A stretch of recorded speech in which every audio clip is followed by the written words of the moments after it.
Hello, dear Goenkans. Hope you are all good. Today's listening comprehension is about migration.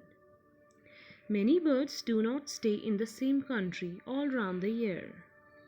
In summer, they lay their eggs and bring up their young ones in places which are not too hot. But these places become very cold in winter. So when winter sets in, they fly to warmer lands. Birds which lay their eggs and bring up their young ones in the northern half of the globe fly south in winter. Some go only a few hundred kilometers to where the climate is warmer.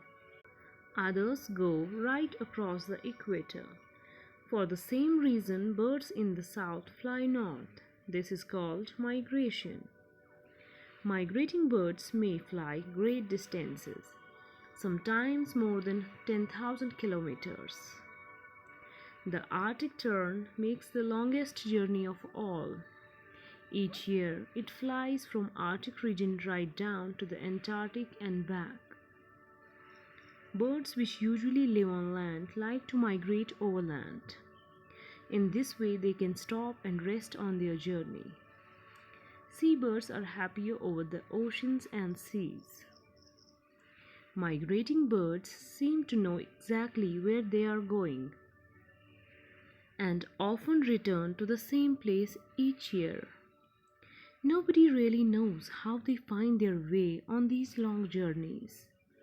Even the young birds migrating for the first time without any of the older birds do not get lost.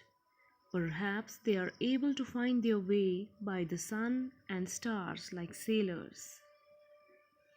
Many birds migrate in huge flocks. They come together in one place in the summer or autumn, and all of them fly off together. Some ducks and geese also migrate.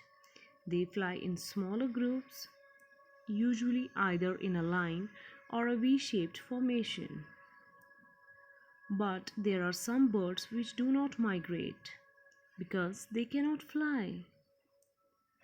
Some, such as African ostrich and the Australian emu, have got used to a life on the ground and are fast and powerful runners.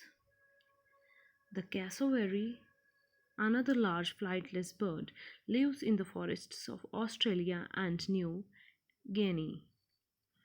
The kiwi, a small flightless bird, is found in New Zealand. Other flightless birds, the penguins for instance, are strong swimmers and their wings are more like flippers. These birds do not mind the change in climate from summer to winter. They are as used to the heat of summer as they are to the cold of winter, and see no need to fly away to escape either.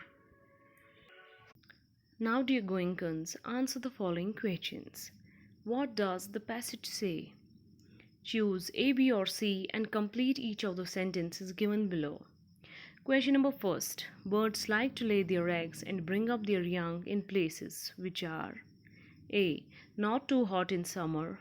B. Not too cold in winter. C. Close to the sea or a river. Question number second.